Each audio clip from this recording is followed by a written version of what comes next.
interrupt this program.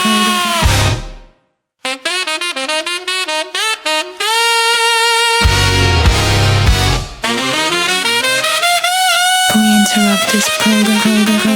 More growth! Lock-in stations. Glitching in and out pink dust. Now! Yeah! Squawk to YouTube! Chat! Is this thing on? Zap. Chapter 6, The Queen of Rot. Diesel engine coughing to life. Thick, oily growl layered with the frantic buzz of insect wings beating hot air. A wrench clangs against metal, echoing like a gunshot in a tunnel. Temperature spiking. We're in the furnace now.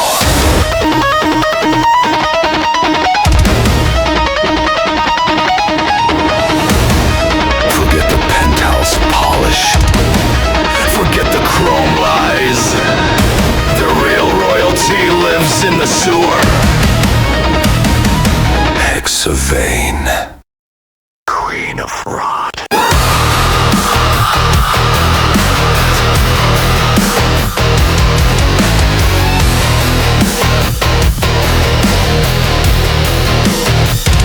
She sits on a throne, welded from engine blocks and old sins. Purple smoke curling from her pipe while holographic moths feed on it like it's nectar. Lights and Eris, blood glowing under pale skin. Blade longer than most men's regrets, leaning against the armrest. Arx Eternal just walked into her cart, covered in blood that isn't all his, and waiting in the shadows. Grizzle rust, old war dogs with grease in their veins and scars that still itch.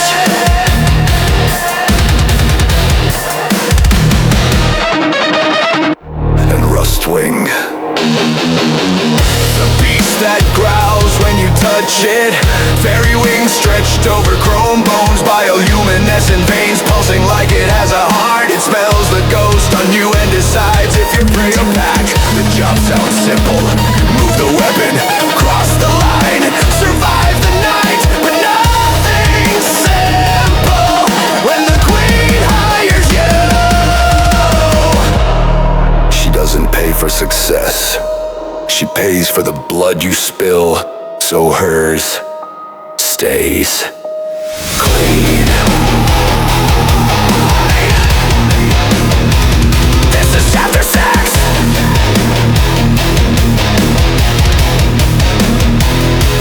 Start the engine. Feel the heat. Pray the wings hold. Chapter 6. The descent was worse than the climb. Ash led them down through corridors that narrowed through doors that open onto stairs. Down, always down. The temperature rose with each level. The air thickened, humid, heavy. It smelled like sulfur and engine grease and something sweet underneath perfume. Maybe our decay masked by chemicals.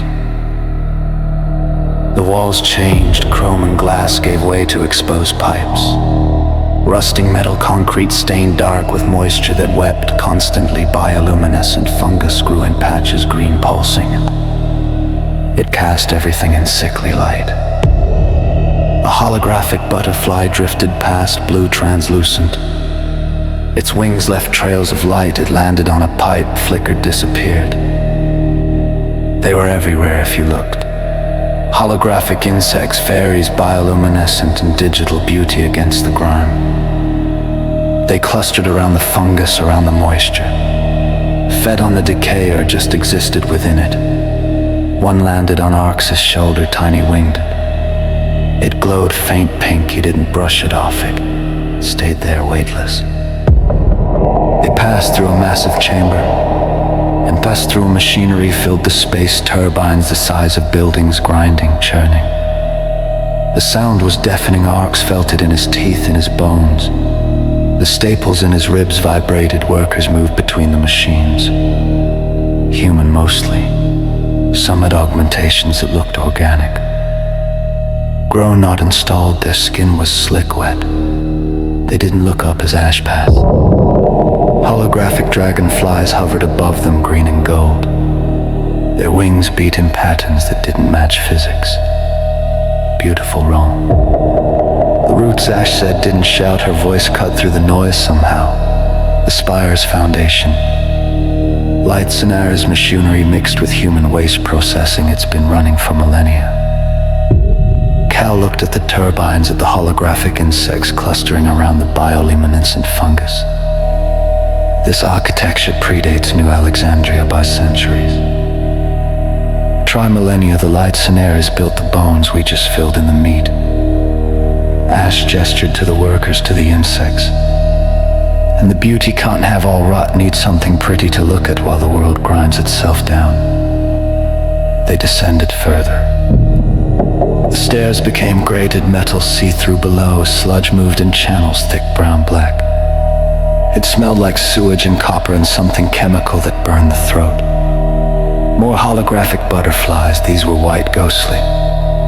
They rose from the sludge like steam, drifted upward, disappeared into the darkness above. Arx's boots left wet prints on each step. The ostomy bag hung heavy against his side. The tape Ash applied was holding barely. He could feel fluid shifting, warm, uncomfortable. His ribs throbbed. Each breath pulled at the staples, at the sutures. Pink fluid leaked from the wound edges.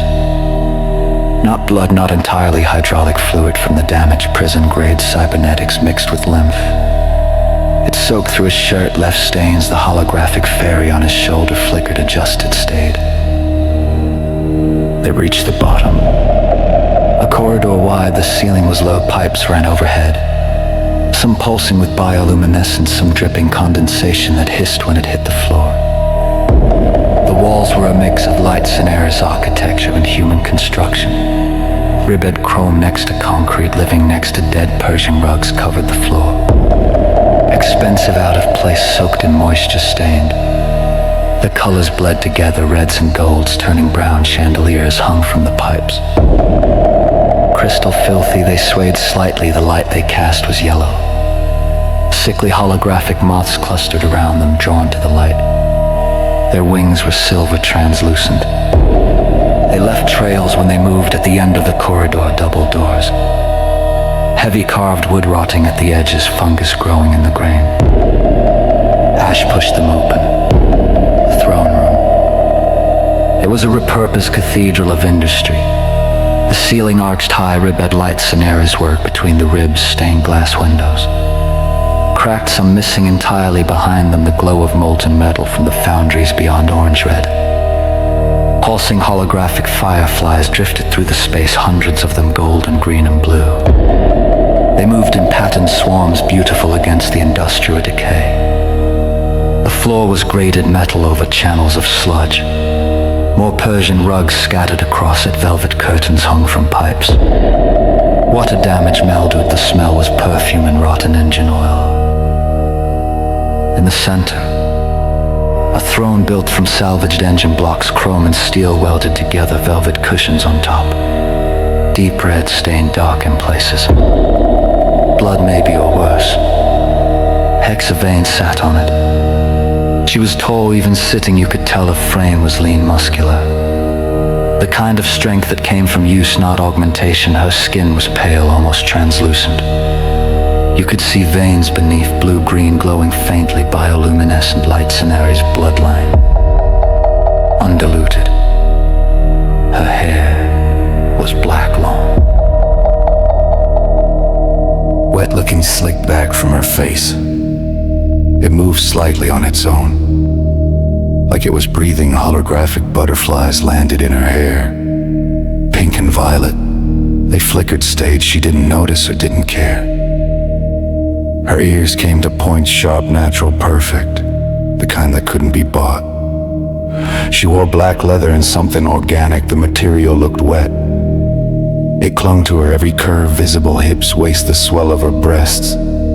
The outfit was functional but designed cut low enough to distract, high enough on the thighs to show muscle. Her legs were crossed, one boot resting on the throne's armrest. The boot was chrome spiked. Lethal, her blade leaned against the throne, longer than most people were tall, longer than reason demanded. The edge glowed faint, hungry. She was smoking a pipe. Long ornate, the smoke was thick, purple sweet smelling. It hung in the humid air like fog. Holographic moths swirled through it, fed on it, grew brighter. And beside the throne, leaning against it too casually, was Marcus Achilles. He was massive, built like violence, augmented muscle clear even through his shirt, tactical weave, black stretched tight over his chest and arms. His shoulders were too broad, hydraulic joints visible at the elbows, chrome plating along his forearms. His face was scarred, old burns on one side, the kind that didn't heal right. His eyes were augmented gold, predatory. They tracked movement with mechanical precision. His ears came to points grafted. You could see the seams, expensive work but obvious cosmetic. His hand rested on the throne's armrest, close to Hexa's, not touching, but close territorial. His shirt was open at the collar, 3 buttons undone, sweat glistened on his chest. His hair was mussed, his weapons belt hung loose on his hips, casual like he'd just woken up. Hexa looked comfortable, lax. One hand held the pipe, the other draped over the armrest near Marcus's hand. They'd been fucking. Arx could smell it, musk and sweat under the perfume and smoke. He stopped in the doorway, the holographic fairy on his shoulder flickered, flew away, joined the swarm above. Marcus straightened, his hand moved to his weapon instinct. Eternal. His voice was rough, modulated, augmented vocal cords gave it an edge, metallic predator. What the fuck? You're supposed to be dead. They buried you 2 years ago. Arx didn't move, disappointed. Marcus's hand tightened on the weapon grip, his augmented eyes, narrowed gold irises contracting, targeting. I watched the funeral. I was there, the casket Was empty enough, Arx said. Hexa didn't move, just drew on her pipe, exhaled purple smoke, holographic moss swarmed through it. Boys, she said. Her voice was low, smoky, controlled. Behave. Marcus's jaw clenched, muscle twitched under scar tissue, but he didn't draw. Arx took a step forward, his hand rested on the ceramic blade at his hip. Hexa raised one finger, just one. Not in my house. The words hung heavy, absolute. Marcus straightened, took his hand off his weapon, but his eyes stayed locked on Arx's golden fury. This isn't over, Marcus said. Never thought it was. Hexa gestured with her pipe, smoke curled, moths followed. Marcus, leave us. Marcus's expression darkened. Hexa. I said leave. Silence. Marcus looked at her, at Arx, back to her. He pushed off the throne. Walked past Arx, close, too close. His shoulder almost brushed the smell of him. Sweat, gun oil, Hexa's perfume hit Arx like a wave. We'll settle this later, Eternal. Marcus said, quiet, just for Arx, dead man. Then he was gone. The doors closed behind him, heavy, final. Hexa drew on her pipe again, watched the smoke rise, watched the moss feed. Sit, she said. There were no chairs, just the grated floor, sludge moving beneath. Arx stayed standing, Cal materialized beside him, silent, observing. Hexa smiled slow, her teeth were white, too white, filed sharp at the canines. Stubborn, I like that. She uncrossed her legs, stood. She was taller than Arx, 6'2", maybe 6'3", the boots added height, but she didn't need them. She walked down from the throne, each step deliberate, hips swaying. The wet leather caught the light, reflected orange-red from the foundry glow. Holographic butterflies followed her, landed on her shoulders, her hair. She stopped in front of Arx, close. The smell of her was overwhelming, perfume and smoke and something organic. Pheromones, maybe, or just power. Her eyes were violet, bioluminescent like her veins. They glowed faint in the dim light. She looked at his ribs, at the blood and fluid soaking through his shirt. You're leaking again. I noticed. Ashy's work is adequate, but you need proper repair. She gestured to his torso, may I? Arx didn't move. Why? Because I need you functional and because I'm curious. She reached out, fingers touched his shirt, pulled it up, exposed the wound.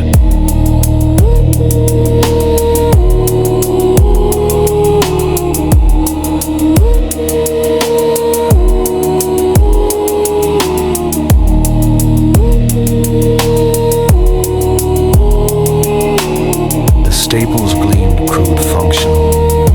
The flesh around them was red. Inflamed fluid wept from the edges, pink thick. The ostomy bag hung crooked. Tape barely holding, she could see the medical polymer. Translucent yellowed, the fluid inside dark. A holographic firefly landed on the wound, green. It flickered, flew away. You rebuilt yourself with spare parts, she said. Not judgment, observation. Prison-grade augmentation, cheap, functional. Didn't have much choice. No, you didn't. She let the shirt fall, stepped back. He made sure of that. The implication hung in the air. Arx's hand tightened on the blade grip. Hexa walked back to her throne, sat crossed her legs again, drew on the pipe. I know what you want, she said. Run the prototype, the beacon. You moved her. I had to. She was tearing my spire apart from the inside. Hexa gestured around. The moths swirled in the smoke. You saw the creature in the penthouse. That's what happens when Rin is present. The dark scenarios come through, the gates open. The architecture bleeds. He built her to fight them. He built her to weaponize them, to create an army. Hexa leaned forward, elbows on knees, the leather creaked. But he opened a door he can't close. Run's genetic profile resonates with the Spire. With all the Spires, she's a key, a beacon, and every time she's near one, the dark scenarios monsters come. Cal spoke, so you removed her. I had to. The Spire is mine, my territory, my business. The dark scenarios were bad for both. She smiled, sharp teeth. Plus, I don't trust him to control what he's built. And you do? No, which is why I'm sending her away. Arx stepped forward, where? Hexa drew on the pipe, exhaled. The smoke was thick, sweet, nauseating. Moss fed on it, grew brighter. The wasteland. There's an order there. Old, they call themselves the truth tellers. They have knowledge, tech, magic, whatever you want to call it. She waved her hand dismissively. Butterflies scattered. They can suppress Run's signal, hide her from the dark scenarios, keep the gates closed. Why not just kill her? Hexa laughed low, rough, because she's valuable, and because I'm not him. I don't destroy what I don't understand. She stood again, walked to a side table, pulled something from a drawer, the data chip. She tossed it to Arx. He caught it. Everything you stole from the penthouse, I've already read it. Interesting work, consciousness trafficking, neural harvesting, synthetic intelligence sought to capture, twisted into nightmare fuel. She looked at him, violet eyes glowing. You helped build her. Whether you knew it or not. Arx's jaw tightened. I know. Good, then you know what she is and what she can become. Hexa walked back to the throne, said, I'm moving her tonight. There's a man who runs transports to the wasteland, discreet ex-military. He operates out of the lower city near the line. Arx's expression shifted, recognition. Grizzle. Hexa raised an eyebrow. You know him? We served together, wasteland campaigns, war buddies. Good, then you can vouch for him or he can vouch for you. Either way. She drew on the pipe, moths swirled. I need security. Someone who isn't compromised, someone he doesn't control. Marcus works for him. Marcus works for his own interests, which currently align with mine, but not in this. She leaned back. He wants Rin for caliber. I want her gone. Those are incompatible goals. So you're hiring me? I'm hiring you. To do what? Escort the transport, make sure Rin reaches the truth tellers, make sure his recovery teams don't intercept. She smiled, and make sure Marcus doesn't fuck it up. Arx looked at Cal. Cal's expression was unreadable. What's the payment? Arx asked. Information about Rin, about what he did to your family, about her. Hexa's eyes gleamed. I know more than you think, and I'll trade it for service. The room was silent except for the grinding of machinery beyond the walls, the drip of condensation, the wet sound of sludge moving beneath the grates, the soft flutter of holographic wings. Arx's hand moved to his coat, pulled out a cylinder, ceramic matte black. He lit it. The cherry glowed pale blue. He drew exhaled smoke mixed with Hexa's purple fog. Holographic insects fed on both. When do we leave? Soon, but first. Hexa stood, gestured to Ash, who'd been standing silent by the door. Show them to the garage. Grizzle should be there by now, and his father. Ash nodded. Her wings twitched, almost sprouted. Hexa walked past Arx close. Her hand brushed his shoulder. Just once the touch was electric, deliberate. A butterfly landed on her finger, pink glowing. Don't disappoint me. Eternal, I don't give second chances. Then she was gone through a side door into the shadows. The butterflies followed. They followed Ash deeper through more corridors, more stairs. Down the air got hotter. You're something in now. Thicker. The smell of diesel and burnt metal grew stronger. Holographic dragonflies hovered in the heat. Red and orange, their wings left trails of fire. Not real fire, just light, but beautiful. They emerged into a cavern. Massive, the ceiling disappeared into darkness. The walls were rough-cut stone mixed with light Cineris ribs. Channels of sludge ran through the floor. Foundries glowed in alcoves. Molten metal poured. The heat was suffocating. Holographic phoenixes rose from the foundries, gold and crimson. They spread wings that weren't there, flew in patterns, disappeared into the darkness above. And in the center, on a raised platform, a vehicle, not a car, not a truck, something else long-armored. The body was patchwork, chrome plating welded over steel frame, reinforced with what looked like bone. Light Cineris composite, maybe. The wheels were massive, studded, built for terrain that would tear normal tires apart. Windows tinted black gun ports along the sides, exhaust pipes running up the back like spines and wings. Folded against the hull, biomechanical fairy wings, but massive translucent membranes stretched over chrome skeletal frames. Bioluminescent veins pulsed through them, blue-green, beautiful, delicate, lethal. The engine idled. A low growl, alive, hungry. Rustwing.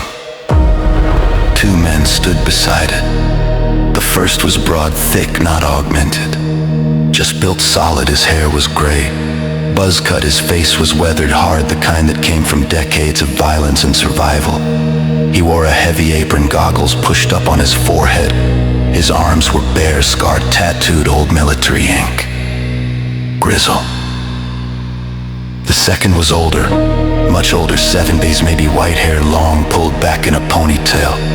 His face was deeply lined, weathered worse than Grizzle's. His hands were gnarled, scarred, covered in grease and old burns. He wore coveralls, stained, patched. He had a wrench in one hand, a cylinder in the other. Ceramic, matte black, burning between his fingers.